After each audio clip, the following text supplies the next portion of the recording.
when my boss slammed the performance review on the desk and told me to my face, "You're just a number in this system." I smiled. Because I was the one building that system. The fluorescent lights hummed above us in the glass conference room, casting shadows across his designer's suit. He had no idea that numbers, when properly arranged, could destroy empires. And I was very, very good with numbers. My name is Aaron Calloway, and I've spent the last 6 years of my life turning chaos into patterns at Cortex Dynamics. At 34, I've built predictive models that saved this company millions, architected databases that transformed how we understand market volatility. And somehow, I still believed that merit mattered more than politics. That was before Miles Brandt walked through our doors. Langston, Illinois used to be all steel mills and union halls. Now it's glass towers and startup incubators, a Midwest town desperately trying to rebrand itself as the next fintech hub. Cortex Dynamics sits at the heart of this transformation, occupying 40 floors of chrome and ambition on Michigan Avenue. I'd watched this place grow from a scrappy trading firm to a multinational powerhouse, and I'd been naive enough to think I'd grown with it.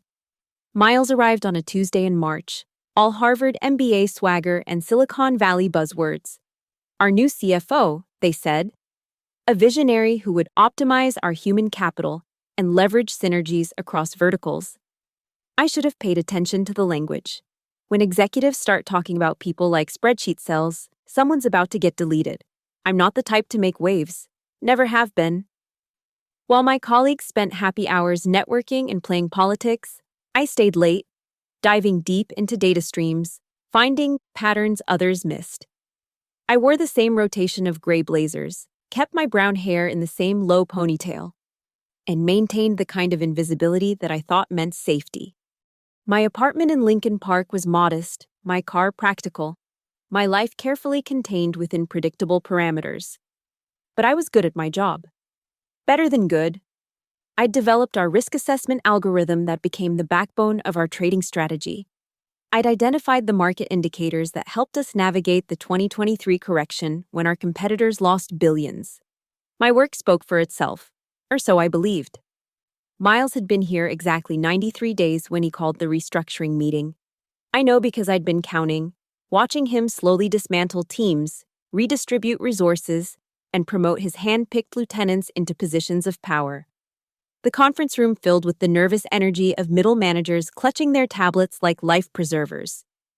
Performance metrics, he said, clicking through slides filled with charts I'd helped design, now weaponized against us. Some of you are multipliers, some of you are redundancies. His eyes swept the room, cold and calculating. When they landed on me, I saw nothing. No recognition of the systems I'd built, the problems I'd solved, the late nights I'd spent making sure our models didn't just work, but sang. To him, I was already a ghost. The first cuts came the following week. Sarah from Risk Management, who'd been here 12 years. James from Compliance, whose kid had just started college, one by one. People who'd built this place were escorted out with cardboard boxes while Miles spoke about right-sizing and organizational agility. I thought I was safe. My project, a revolutionary predictive model for cryptocurrency volatility, was in its final phase. 2 years of work. Millions in potential revenue. Surely that meant something. But in this new world order, I was learning that surely was just another word for naive. The email arrived on a Thursday at 4:47 p.m. Project restructuring meeting. Mandatory. My stomach dropped before I even opened it. In corporate speak, restructuring was just another word for you're fucked. Friday morning, I walked into conference room 12B to find Miles already there, flanked by 2 HR representatives I'd never seen before. My project folder sat closed on the table between us. 2 years of my life reduced to a manila envelope. Aaron, Miles began, not looking up from his tablet. We're reallocating resources for the crypto volatility project. Trevor Haynes will be taking over as lead. Trevor, 26 years old, Miles's former analyst from his previous company. I'd seen him in the office, all loud confidence and buzzword bingo. Couldn't code a simple Python script if his trust fund depended on it. I don't understand, I said, though I understood perfectly. The project is mine. I developed the entire framework, the algorithms. We're developed on company time, with company resources. Miles interrupted. The project needs fresh perspective. You'll transition your files by end of day Monday. Fresh perspective, code 4, you're not part of the boys' club. The performance productivity report came next. A new evaluation system Miles had implemented, supposedly to objectively measure contribution. My scores plummeted overnight. Lacks leadership presence. Insufficient stakeholder engagement. Limited strategic vision. Buzzword assassinations, each one designed to build a paper trail. I sat in the bathroom stall afterward, staring at the evaluation form, my hands shaking with rage. 6 years of exceptional reviews. Suddenly I'm failing at everything. But I didn't cry. I couldn't afford to. Not yet. The pattern became clear when I started paying attention. Every woman over 30 in our department was suddenly underperforming. Maria, who'd built our entire compliance framework. Lisa, whose statistical models had saved us from regulatory fines. One by one, we were being marked for deletion. The final humiliation came during the quarterly all-hands meeting. Miles had pulled up the department efficiency metrics on the massive screen. There I was, my employee ID highlighted in red, firmly in the bottom quartile. Now, I want to address something, he said, his voice carrying that false concern executives perfect in leadership seminars. Some of you might be worried about these numbers, but remember, you're not defined by your metrics. He clicked to the next slide. My photo appeared alongside my performance scores. Erin here, for example, she's struggling with the new performance indicators, but that doesn't mean she's not valued. It just means we need to find a better fit for her skills. The room was silent. 200 people, staring at my failure broadcast in high definition. I kept my face neutral, professional, even as I felt my cheeks burn. After all, Miles continued, looking directly at me with a smile that never reached his eyes. You're just a number in this system, and numbers? Well, they can always be recalculated. Someone laughed, a nervous, uncomfortable sound that died quickly. But it was enough. The message was clear. I was being made an example. That night, I sat in my apartment, laptop open, staring at the system I'd helped build. Every query, every database, every backdoor I'd created for debugging purposes. I knew this infrastructure better than anyone because I'd laid its foundation. Miles thought he was smart, reducing people to numbers. But he'd forgotten something crucial. I was the one who understood what those numbers actually meant. And more importantly, I knew how to make them tell a different story. I opened a new terminal window and began typing. Not in anger, but with the cold precision of someone who just realized that being invisible had its advantages.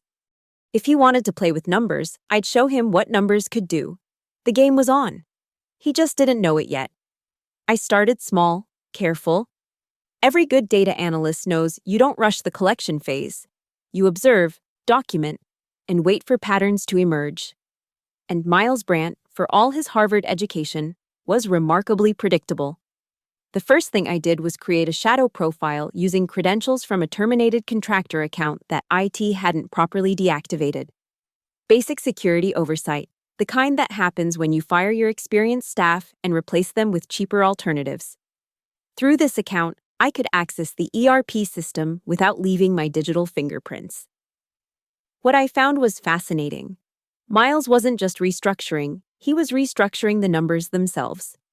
Personnel costs that should have been allocated to his department were being shifted to others. Consulting fees paid to companies that, when I traced their registration, led back to Delaware shell corporations created just months before his arrival. I documented everything: screenshots, archived emails, transaction logs, all encrypted and backed up to multiple secure cloud servers under anonymous accounts. But I wasn't ready to move yet. I needed more. At work, I became the model of a defeated employee. I arrived at 8:57 a.m., left at 5:03 p.m. I kept my head down in meetings, spoke only when directly asked, and submitted my work without the detailed analysis I used to include. I wanted Miles to see exactly what he expected, a broken woman counting down to her inevitable termination. "You're taking this well," my colleague Janet said one day at lunch. She was 52, recently divorced, and her name had started appearing in red on the productivity reports. "What choice do I have?" I replied, picking at my salad. "You could fight back, file a complaint with HR." I almost laughed. HR reported to Miles now. Fighting through proper channels was like asking the wolf to investigate missing sheep. Instead, I watched. I traced financial flows like following rivers to their source. Miles had a pattern. He'd identify high-value projects, reassign them to his people, then use creative accounting to inflate their success while burying costs in other departments. The cryptocurrency project, my project, was just the latest target. 3 weeks into my investigation, I found the smoking gun. A series of transactions routing department funds through a consulting firm that existed only on paper, then flowing back into Cortrex under different line items. It was elegant in its simplicity. Inflate expenses, pocket the difference. Cook the books to hide the trail. The kind of fraud that required deep system access and the arrogance to believe no one would look closely. But I was looking, and I was recording everything. The beauty of data is that it doesn't lie. It can be manipulated, hidden, or misrepresented. But the truth exists in the patterns if you know how to read them. I built a parallel set of books, showing the real flow of money versus the reported flow. The discrepancies were staggering, nearly $8 million in misallocated funds over just 6 months. Then I found something even better. Miles had been sloppy with his email encryption. Through a vulnerability in our Exchange server that I'd reported 2 years ago and management had deemed low priority, I could see his communications with external accounts, including one very interesting exchange with a competitor about potential opportunities once the restructuring is complete. Corporate espionage, securities fraud, embezzlement. Miles had built himself a house of cards, and I now held the match. But I needed an ally, someone with enough power to act on this information and enough self-interest to want Miles gone. I found her in Natalie Keene, a major shareholder who'd been vocally frustrated with the company's recent performance. Her investment had lost 12% value since Miles arrived. I created a secure Proton Mail account and sent her a single message. "The CFO is costing you millions. Interested in proof?" Her response came within hours. "Listening." I didn't reveal my identity. Not yet. Instead, I sent her a sample, just enough data to prove I had access to real information. A teaser of the full story. Meanwhile, at the office, I perfected my performance of decline. I let Trevor take credit for my algorithms. I nodded politely when Miles passed me in the halls. I even signed up for the career transition workshop HR was pushing on all the low performers. "It's good to see you're being proactive about your situation," Miles said, catching me after the workshop. "Not everyone handles change so gracefully." "Just trying to be realistic about my value to the company," I replied. He smiled that shark smile. "Exactly the right attitude. You know, Aaron, I admire professionals who know when it's time to move on." "Thank you," I said. "I've learned a lot about knowing the right time for things." If he caught the edge in my voice, he didn't show it. Why would he? I was just another number he'd successfully diminished, a problem solving itself. That night, I compiled everything into a comprehensive report, 43 pages of evidence, meticulously sourced and cross-referenced, enough to trigger an SEC investigation and a shareholder revolt. I sent it all to Natalie Keene with a simple note. He said I was just a number. Let's see how he likes being a negative one. Natalie Keene was nobody's fool. Before she'd inherited her stake in Cortrex, she'd built her own trading firm from scratch and sold it for 8 figures. She knew how to read between the lines of a financial report, and what I'd sent her was a roadmap to disaster. We never met in person. Our entire correspondence happened through encrypted channels, me feeding her intelligence while she worked her networks.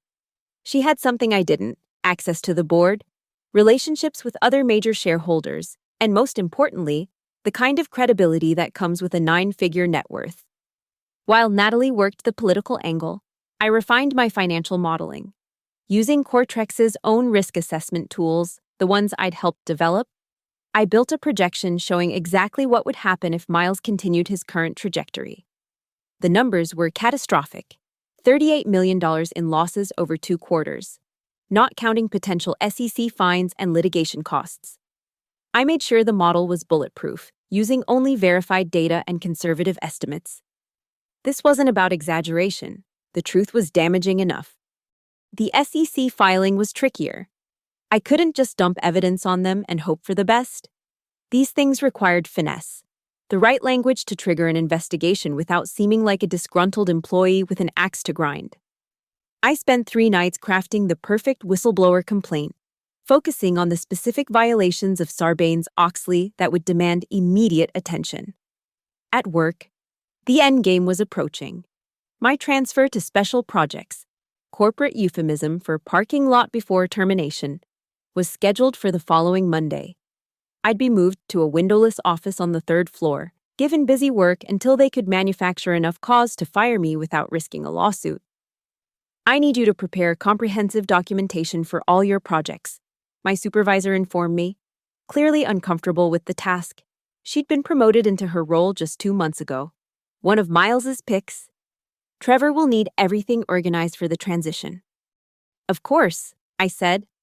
"I'll make sure he has everything he needs." I spent the next 3 days creating the most detailed documentation package in corporate history. Every function, every variable, every decision tree explained in exhaustive detail. But I made sure it was all technically correct while being practically useless. Without the underlying logic, the why behind the what, Trevor would have all the pieces but no idea how to assemble them. Meanwhile, my simulation model was making its way through Natalie's network. She'd shared it with 3 other major shareholders, each of whom had their own reasons to distrust Miles. The momentum was building, invisible to anyone not paying attention to the subtle shifts in email chains and meeting schedules. I also took one final precaution. Using my administrative access, I scheduled an automated email to be sent from an anonymous server to every major financial journalist who covered Cortrex. The email contained a more public-friendly version of my findings, focusing on the shareholder value destruction and potential fraud. It was set to send in 10 days unless I manually canceled it. My insurance policy. Thursday afternoon. Natalie sent a message. "Board meeting called for Tuesday. Emergency session. Be ready." I knew what that meant.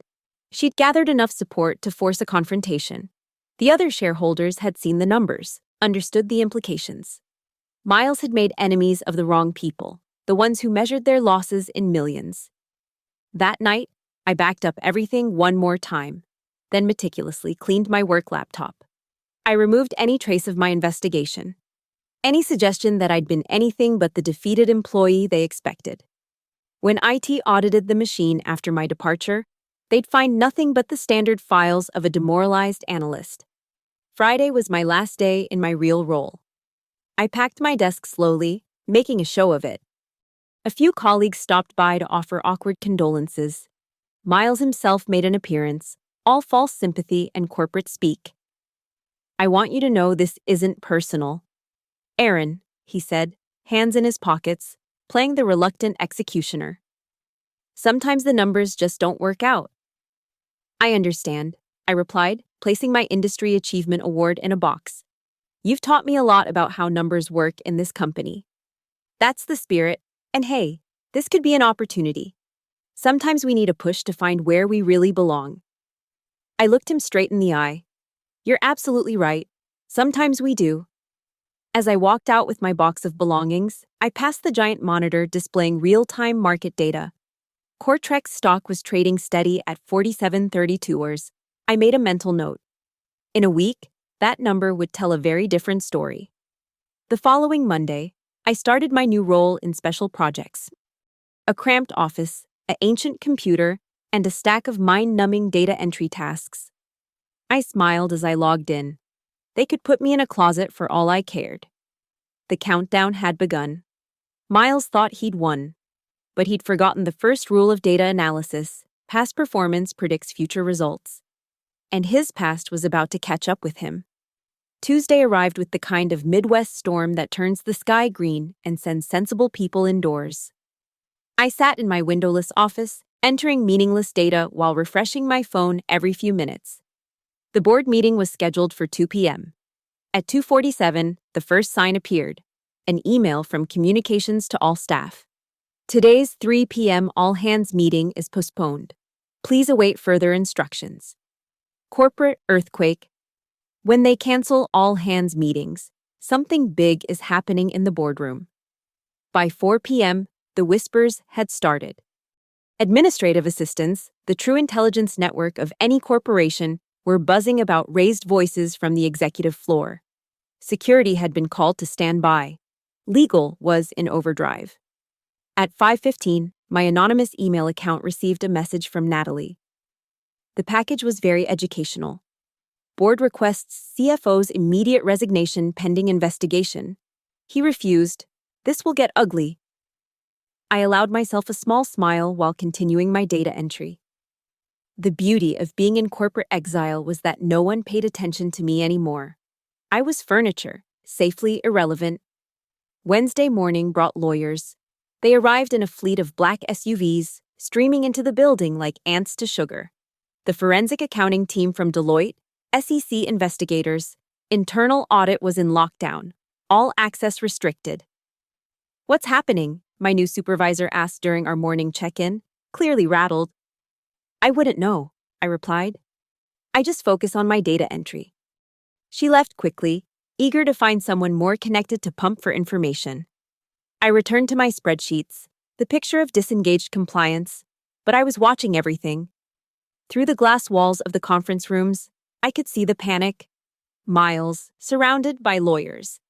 His usual swagger replaced by something that looked remarkably like fear. HR executives running between meetings with boxes of documents. IT security physically removing computers from the finance department. The stock market noticed before the official announcement. Cortrex dropped 8% by lunch on unusual volume. Financial Twitter was speculating about everything from merger failures to accounting scandals. They had no idea how close to the truth they were. Thursday brought my termination meeting. I'd been expecting it. The investigation meant all personnel moves were frozen. But I was already in the pipeline. The HR representative looked exhausted, going through the motions. "We appreciate your years of service," she read from her script. "Your severance package includes 2 weeks' pay and continuation of benefits through month end." "That's very generous," I said, signing where indicated. No point in fighting for more. I had bigger fish frying. "We'll need your laptop and badge before you leave." "Of course, I finished all my data entry yesterday. Everything's saved to the shared drive." She looked relieved. One less problem in a week, full of them. As they walked me out, the corporate perp walk every terminated employee knows, we passed the executive floor. Through the glass, I could see Miles's office being searched, bankers' boxes stacked like accusatory towers. "Don't suppose you know what's happening up there?" the security guard asked, making conversation. "Above my pay grade," I replied. "I'm just a number, remember?" He chuckled. "Aren't we all?" I handed over my badge at the lobby desk, officially severed from Cortrex Dynamics. As I pushed through the revolving door into the Chicago afternoon, my phone buzzed. "Natalie. Thought you should know. Board accepted his resignation an hour ago. Effective immediately. SEC filing tomorrow morning. You should be proud. Your work was impeccable." I deleted the message and her contact. Our business was concluded. That evening, I sat in my apartment, watching the financial news. Nothing yet. These things took time to leak properly. But tomorrow would be different. Tomorrow, Miles Brandt would learn what it felt like to be reduced to a number, a negative one. I opened my laptop and canceled the scheduled email to journalists. No need now. The story would break naturally, with all the credibility of an official SEC investigation. Then I did something I hadn't done in months. I updated my LinkedIn profile. Senior Data Analyst, open to new opportunities. Within an hour, 3 recruiters had reached out. My reputation in the industry was still intact. Despite Miles's attempts to destroy it, numbers didn't lie, and my numbers had always been exceptional. I poured myself a glass of wine, the good stuff I'd been saving, and raised it to the window overlooking the city. Here's to being more than just a number, I said to no one in particular. Tomorrow, the financial press would have a field day. Cortrex's stock would crater, Miles Brandt would become a cautionary tale told in business schools, and I'd be somewhere else entirely. Building new systems for people smart enough to value what I brought to the table.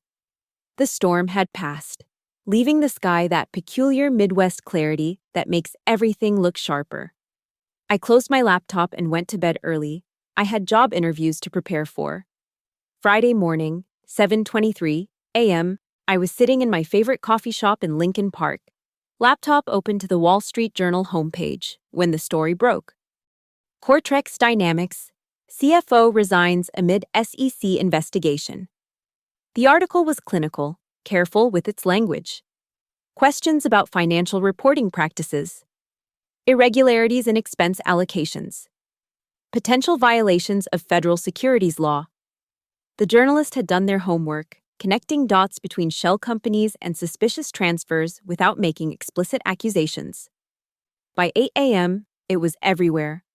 Bloomberg, Reuters, CNBC. The financial press smelled blood in the water. Cortrex stock opened down 12% and falling. I sipped my coffee and scrolled through the coverage, noting which details made it to print and which remained buried. The public story was damaging enough. A CFO forced out under a cloud of suspicion, a major fintech player under federal investigation.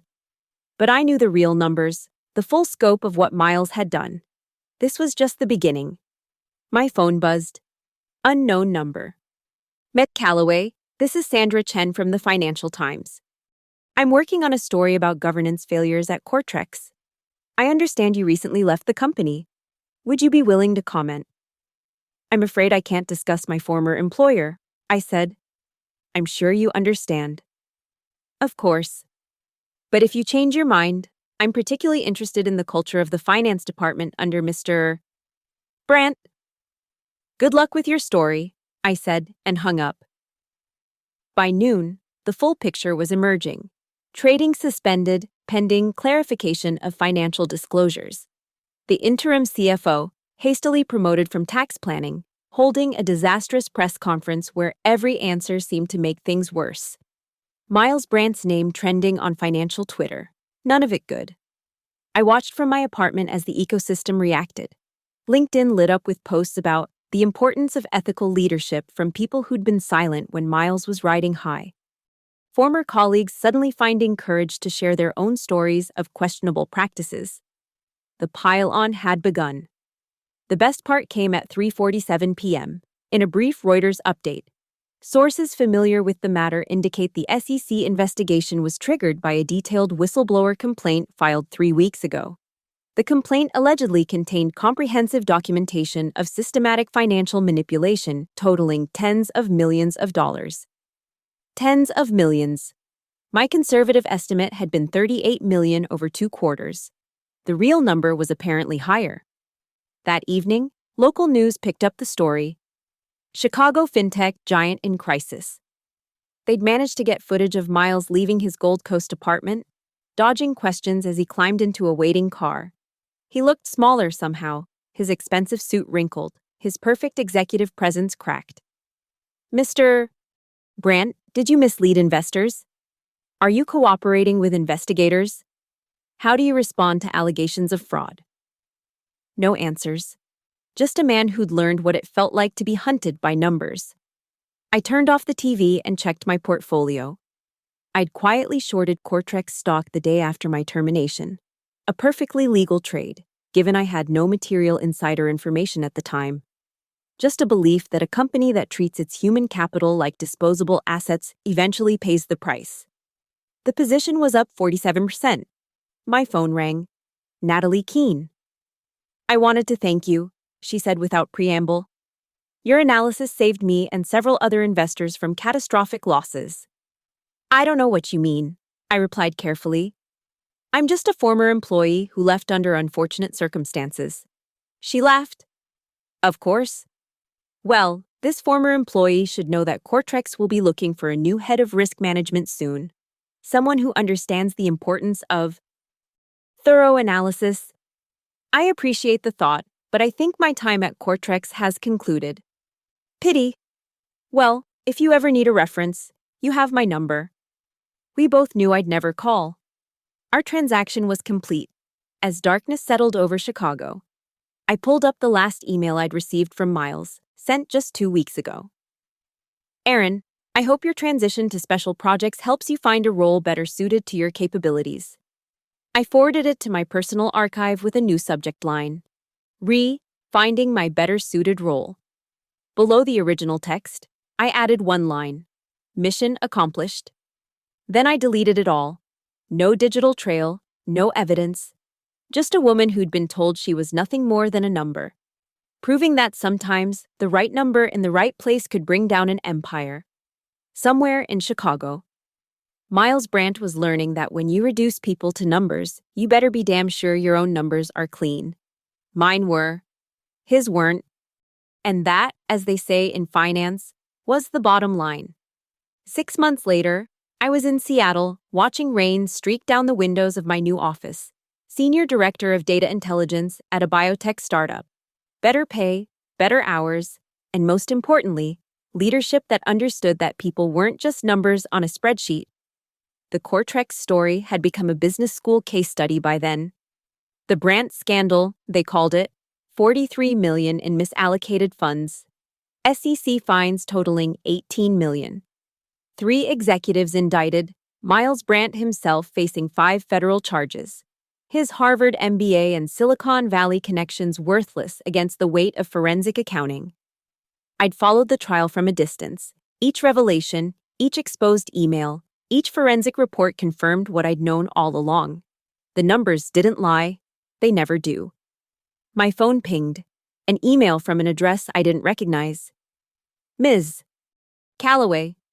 You don't know me, but I was part of the Deloitte team that investigated Cortrex. I wanted you to know that your documentation was the most comprehensive whistleblower package I've seen in 20 years. Every lead checked out, every number verified. I hope you found a place that values what you bring to the table. Best regards, a fellow numbers person. I read it twice, then deleted it. Some acknowledgments were better left unrecorded. That afternoon, I got another message, this one from LinkedIn. Janet, my former colleague who'd been caught in the downsizing, had started her own consulting firm. Maria was chief risk officer at a credit union. Lisa had gone back to academia, teaching the next generation about ethical financial modeling. We'd all landed somewhere better, the discarded numbers finding new equations. There was one more email waiting. Natalie Keene. Saw the news about your new role. Impressive company. If you ever want to discuss investment opportunities, I'm always interested in backing people who understand the real value of data. P.S. Cortrex stock closed at $12.45 today. Down 74% from its peak under MB. Some might call that poetic justice. I just call it math. I smiled at that. She was right. It was just math. Cause and effect. Actions and consequences. The inevitable result when you build a house of cards in a world governed by gravity. I closed my laptop and prepared for my 3 p.m. meeting. Real work. With real people who saw me as more than an employee ID. My new boss had asked for my input on building ethical AI guidelines. We need someone who understands both the power and responsibility of data, she'd said during my interview. As I walked to the conference room, I passed a motivational poster, the kind every tech company seems required to have. This one read, "Every person counts." Corny? Yes. But after everything, I appreciated the sentiment. That night, I sat in my Capitol Hill apartment, city lights twinkling below. No more checking stock prices, no more encrypted emails, no more looking over my shoulder. Just a woman who'd refused to be reduced to a spreadsheet cell, living a life that proved human value couldn't be calculated in quarterly reports. I raised my wine glass to the window. A private toast to everyone who'd ever been told they were replaceable. Redundant, Just a number in someone else's system. We're not numbers, I said quietly. We're the ones who write the equations. Somewhere in a minimum security prison in Connecticut, Miles Brandt was learning that lesson. He'd wanted to optimize human capital, leverage synergies, right-size the organization. Business school buzzwords that meant nothing when the FBI knocked on your door. He'd told me I was just a number. He was right. In a way, I was a number. The number that didn't add up in his fraudulent calculations.